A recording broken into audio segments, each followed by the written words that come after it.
This is Joseph Cotton inviting you to listen now to Hollywood Star Playhouse, brought to you by the Bakers of America.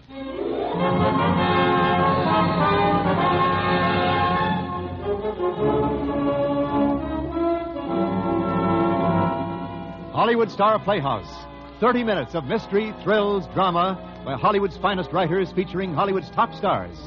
Brought to you by the Bakers of America through the cooperation of your baker. Hello there, this is Wendell Niles. In a moment, we'll bring you Act One of today's transcribed story, The 10th Planet, starring Mr. Joseph Cotton. Act One of The 10th Planet, starring Mr. Joseph Cotton.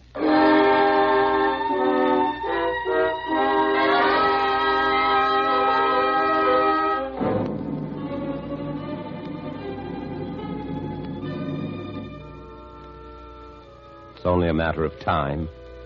They know our weakness and they know our strength, and they will conquer and rule the earth. It is only a matter of time. The time it takes to reach Earth from the 10th planet.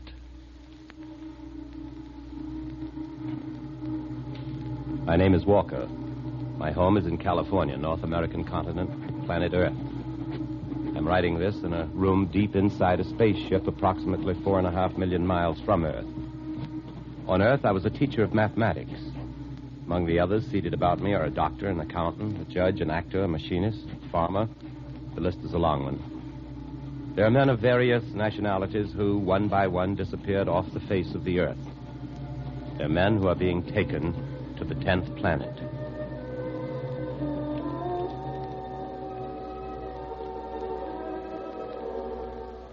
My life, for the most part, has been average, unexciting. On Earth, I attended church, discussed politics, gave my son boxing lessons, and on Saturday nights, my wife and I usually had a few friends in for bridge. These things are important. Not only that you may know more about me, but that I may carefully report and you may evaluate everything that has happened since the afternoon I walked into my home and found a visitor awaiting me. A visitor from the Bureau in Washington. Hi, darling. Oh. Todd, this is Mr. Webster. He's with the Bureau. How do you do, Mr. Walker? He's a G-man, Pop. A real honest... Bobby. Yes, Bobby. I suppose you and Mummy... Yes, I'll keep him occupied, dear. Oh. Come on, Bobby. We'll drive down to the market. Sit down, Mr. Webster. Thank you. Here are my credentials, Mr. Walker. Mm-hmm. Just what do you want to see me about? How long has it been since you've seen your brother, Mr. Walker? Oh, Harry? Oh, I haven't seen him since he went work at the Atomic Center over in New Mexico. You talked to him recently? On the phone, I mean? No. Why do you... Letters from him? Well, he usually writes about once a week, but I haven't had a letter now in, I guess it's been close to 3 weeks. Now, what did he write then? Oh, just the usual things. Working hard, feeling fine. Usual things a brother writes. And No mention of his work? No. He's never written about his work. It's highly secret, I believe. Yeah. Mr. Walker, you and your brother have always been very close, haven't you? Yes, ever since our father died. And he hasn't contacted you in any way during the past 2 weeks? That's right. Well, I guess that checks you out, Mr. Walker. Sorry to have bothered you. Mr. Webster. Yeah? What's happened to Harry? I'm sorry, Mr. Walker. My orders were to contact you, find out when you heard from him last. That's all I know. He's dead. Dead? Why do you say that? If he weren't, I'd have heard from him. Well, you can't be sure of that now. He may have been transferred. His work is classified. There could be any number of reasons. No. When Harry took the job, we prepared for that. We have a code. A code? We agreed that if he should suddenly be sent somewhere unexpectedly, or if he weren't free to let me know where he is or what he's doing, he'd send me a wire saying, "Happy birthday, Pappy." Pappy? Well, he's called me that since Dad died. I see. Well, now, let's not look on the black side, Mr. Walker. You may hear from him any day. Can you give me any other information about him? I'm sorry. I'm just doing a job. So was he.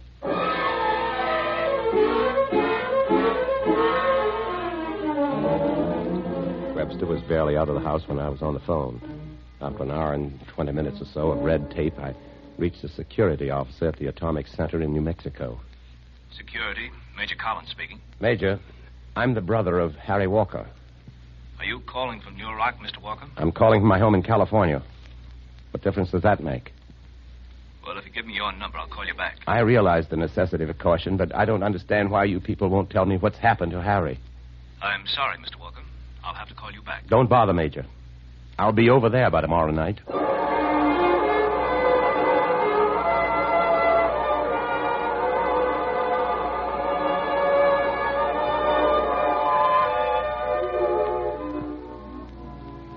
The heat was rising off the asphalt-covered street as I drove through the small desert town of Lurock. I was hot, dirty, and tired after driving all night. There weren't any signs to show me the way to the atomic center, so I stopped for coffee and got all the directions I needed. 45 minutes later, I was in a small frame building, a kind of sentry post, waiting for Major Collins. Sorry to keep you waiting, Mr. Walker. Major Collins? Yes. I had to stop inside to pick up your brother's personal file. Before we say anything else, I have a few questions I'd like to ask you. You have questions to ask me? Please, Mr. Walker, sit down and let me answer. Well, what's that? Just a routine test. Now then, according to this file, Harry Walker's nearest living relative is his brother, Todd Walker. What is your wife's maiden name, Mr. Walker? Miller. Jean Miller. The birth date of your son? April 12th, 1941. Your grandfather's birthplace? England. I believe Ipswich. Not too sure. Now, look here, Major. Just a few more, Mr. Walker. What was the name of the family that lived next door to you in 1933? 33. Well, we lived in Adamsville then. Well, there was a girl. Her father was a minister. Don't remember their name, though. What happened to a dog you owned called Spot? Spot was killed. He fell down a flight of cement stairs. I was only 10 years old when that happened. Now, Major Collins... Here's your pass. Now, if you come with me, Mr. Walker, I'll tell you everything we know about the disappearance of your brother.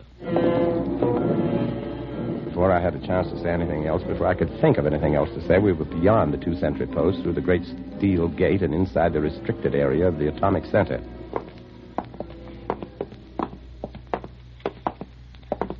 You aren't radioactive, are you, Mr. Walker? What? We're passing through a safety zone.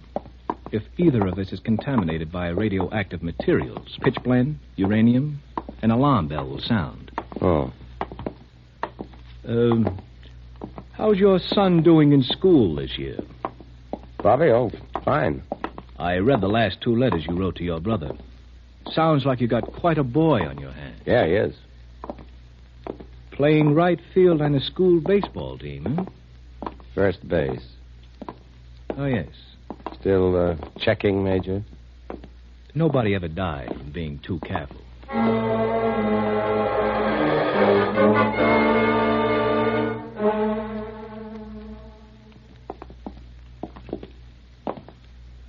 Now, this was your brother's room. Why is it padlocked? I didn't want any of his things disturbed. It is exactly as he left it. When are you going to tell me what happened to him, Major? Cigarette? Thank you. 3 weeks ago today, at about 8 in the evening, your brother was seen to leave this room and enter the area outside. He appeared to be on his way to the mess hall for supper. He never arrived there. Where'd he go? We don't know. What?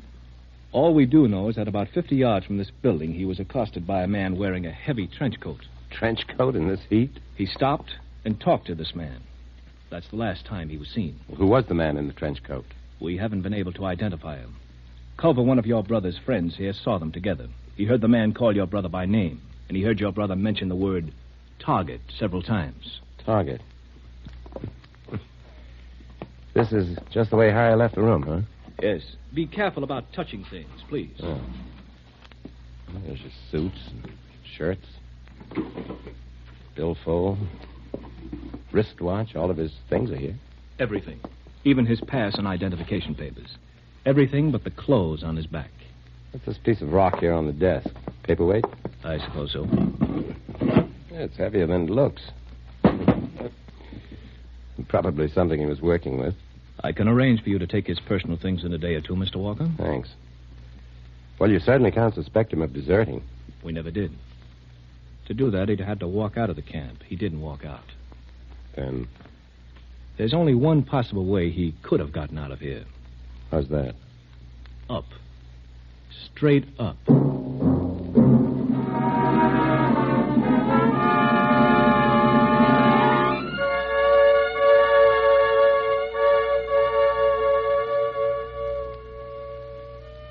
left the room soon after that and started down the stairs.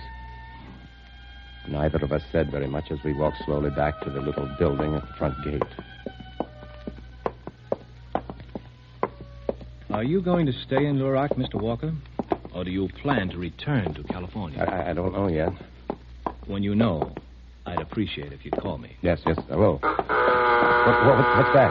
Safety zone alarm. One of us is contaminated. What? One of us has radioactive dust on his clothes. Over here, please, quickly. All right, Mr. Walker. I'll step out into the zone first. Looks like you're it. Will you step out, please? Come on. Radioactive, are you sure? Certainly. How? I haven't touched anything except that paperweight. I know, Mr. Walker. I barely touched it. You'd better spend the night here, Mr. Walker. By the time the boys in the decontamination room get through with you, it'll be quite late. Thanks. Incidentally, I've made up my mind. Yes? I'm going to stay in Lurak. I'm going to find out what happened to Harry.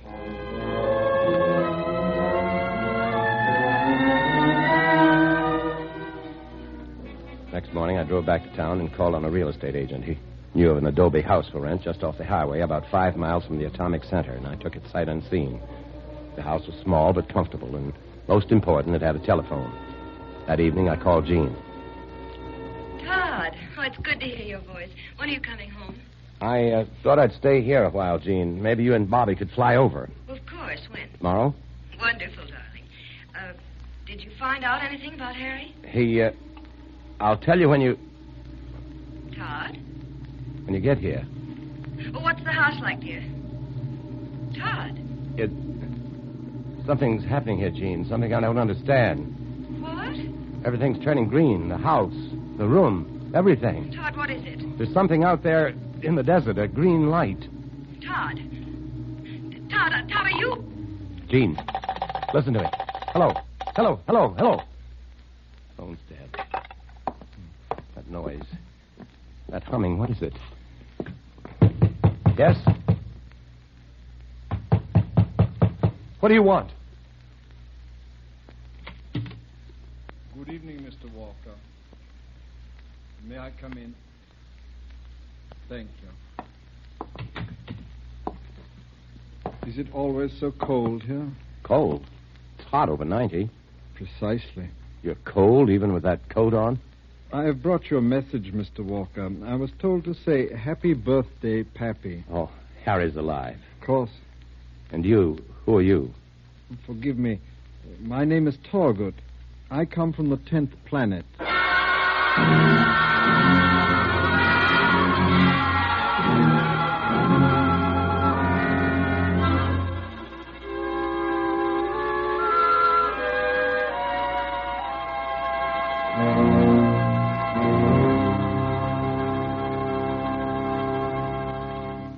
We'll return for Act Two of The 10th Planet, starring Mr. Joseph Cotton in a moment. And now, Act Two of The 10th Planet, starring Mr. Joseph Cotton. My heart was pounding like a voodoo drum. I didn't want to believe what I'd heard. Talk of flying saucers, spaceships, interplanetary travel. This wasn't for me. I was a professor of mathematics, a logical man. And yet, there I was in a rented adobe house in the middle of the desert talking to a man who had calmly announced in a manner that made me believe him that he came from an unknown planet somewhere in the Earth's solar system. The 10th planet.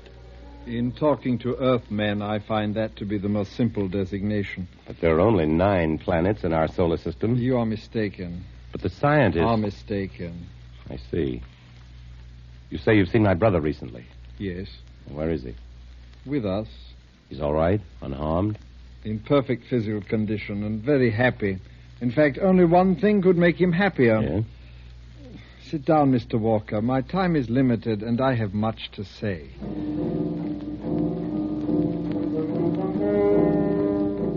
For the next 2 hours, I listened to the most fantastic narrative I had ever heard in my life. It defied logic, reason, and at the same time seemed to explain the flying saucers, the green fireballs, and the disappearances of so many men during the past few years. Industrialists, artists, jurists, writers, scientists are but a few. Why? Why are you doing this? So that someday these men will be able to rebuild what is left of Earth. Rebuild Earth? Your experiments into atomic research, juvenile as they are dangerous. You are children playing with matches that could ignite the universe. We cannot let that happen. Therefore, the time is near for us to conquer Earth. You have seen our ray powers. Ray powers? I never heard. I believe you call them flying saucers. Most amusing. These are scouting craft. Soon we shall land in force. When? Before I may answer that, Mr. Walker, I must know whether or not you intend to join us. Oh, I see. I realize you will want time to consider this proposal. Yes, I will. I am authorized to give you 3 days Earth time. In 72 of your hours exactly, I shall return. Suppose my answer is no. Then you shall stay here on Earth. But I could warn them. Warn all the nations on Earth. Make them stop production of atomic weapons. Warn them? Do you think they would believe you, Mr. Walker?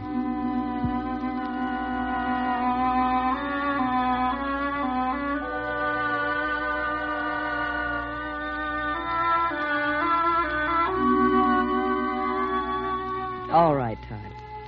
Do you want to tell me now about Harry? Harry's safe. He's fine. Well, that's a relief. You hadn't mentioned him all day, so I thought... Well, Todd, where is he? On the 10th planet. Oh, darling, stop joking. I'm serious. So am I. Deadly serious. Jean, listen to me. Listen. And remember that I've never been more serious about anything in my life.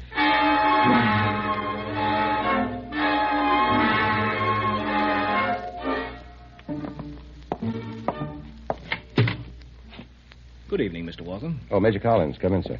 Sorry to disturb you at this time of night, Mr. Walker, but we've been very busy at the research center, and I didn't want to think I'd forgotten about you. Well, it's kind of you to take such an interest, Major, but, well, to be honest, I don't think we'll be around much longer. Oh? Have you had some word from your brother, Harry? No, not exactly, but, well, under the circumstances, there doesn't seem to be much point in staying here. I'm sure you people do everything you can to find him. Mr. Walker, are you sure you haven't heard from your brother? I have neither seen nor talked to my brother. I ask if you've heard from him. Yes, I have heard of him. Mr. Walker, as a citizen, it's your duty to turn any information you may have over to me. You wouldn't believe my information, Major. Well, suppose you let me be the judge of that. All right. I've received a message from Harry. Where is he? On the 10th planet. What? He is on the 10th planet. Mr. Walker, this is no I'm time perfectly serious, Major. I told you you wouldn't believe me. I see. And that's all you have to tell me? One thing more. The inhabitants of that planet are going to conquer this Earth. With rocket ships and ray guns, I presume. Mr. Walker, I'll ask you once more. Where is your brother? I've told you. You leave me no choice, Mr. Walker. I shall have to report the fact that you are withholding vital information. Good night.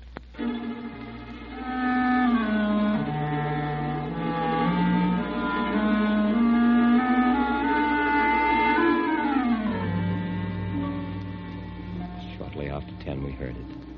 And again, the desert and the room, everything turned that strange metallic green. It's fantastic. Todd, I'm scared. No, baby, it's all right. This is just how it was the other night. How long before he'll come to the house? Any minute now. I don't like this. It's funny. You should have been here by now. Maybe something's happened. Todd, maybe they're going to kill us. No. Don't talk like that. I'll take a look out here. Todd, don't leave me. Yeah, stay with Bobby. I'll be right back. Todd!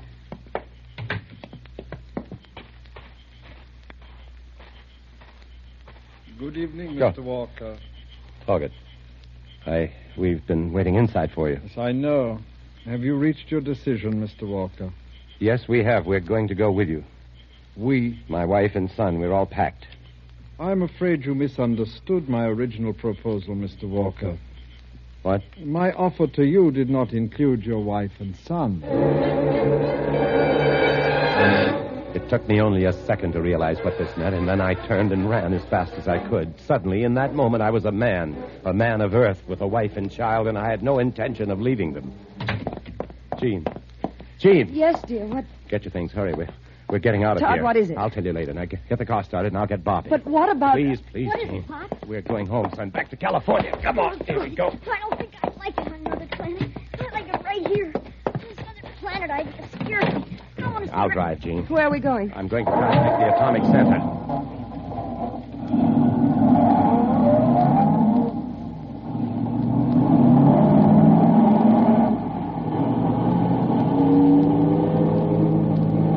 Back through the rearview mirror and breathed easier. The night was moonlit, pure golden moonlight. It wasn't green anymore. When we reached the highway, I was sure we'd make it.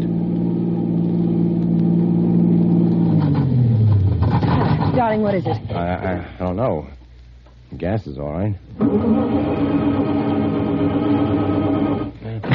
Here, check my jacket. I'm going to look under the hood. Ignition's okay. It's not flooded. Jean, I don't see a thing wrong. What shall we do? There's a gas station about a half a mile down the road. You stay here with Bobby. Todd. I won't be gone over 20 minutes.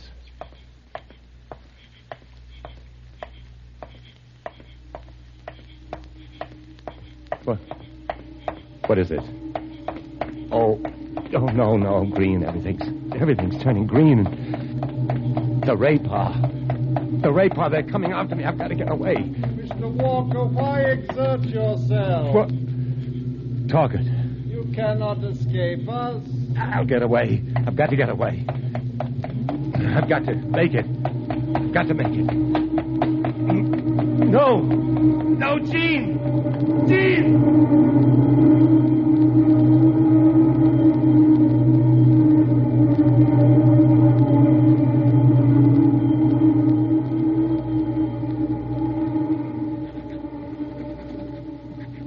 I'm positive that Earth as we know it is doomed. There's only one slim chance. If Major Collins were to have the radioactive rock we found in my brother's room analyzed, he would find that it is not of our planet. Perhaps then he would realize I was telling the truth. Otherwise, it's only a matter of time. They know our weakness and our strength, and they will conquer and rule the Earth. It is only a matter of time.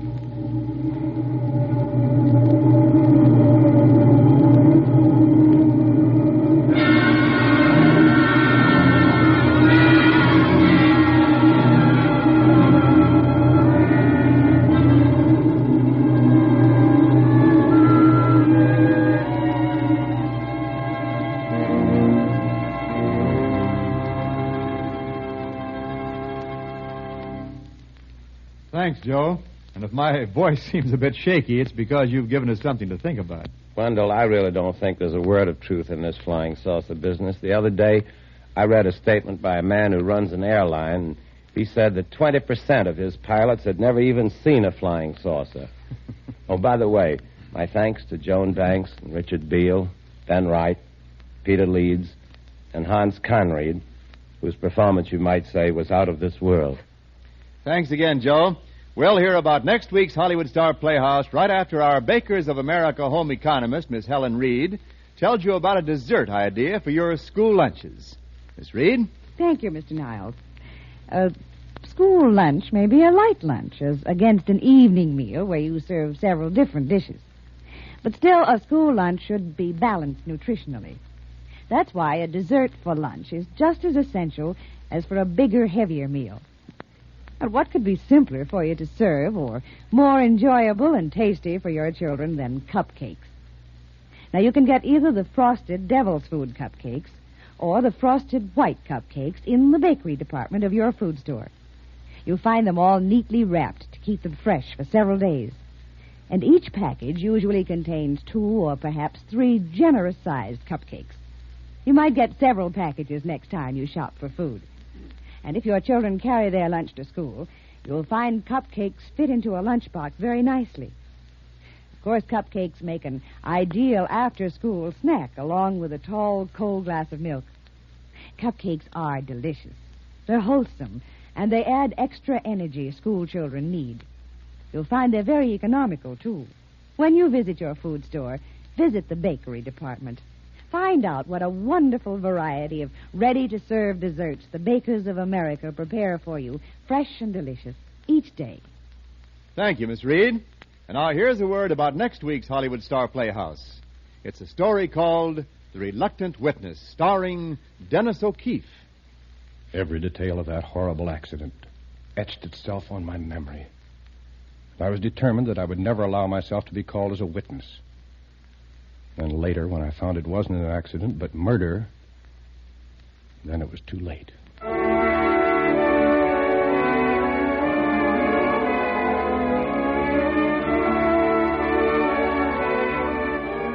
Joseph Cotton can currently be seen in the Universal International Technicolor production Untamed Frontier. Tonight's transcribed story was written for Mr. Cotton by Charlie Smith and Ralph Rose. The entire production is under the direction of Jack Johnstone. All characters and incidents were fictitious, and any similarity to actual characters or incidents is purely coincidental. This is Wendell Niles speaking for the Bakers of America with an invitation to be with us again next Sunday for Hollywood Star Playhouse. Enjoy another half hour of fine dramatic entertainment brought to you direct from Hollywood by the Bakers of America, who are helping you serve better meals through bakery foods.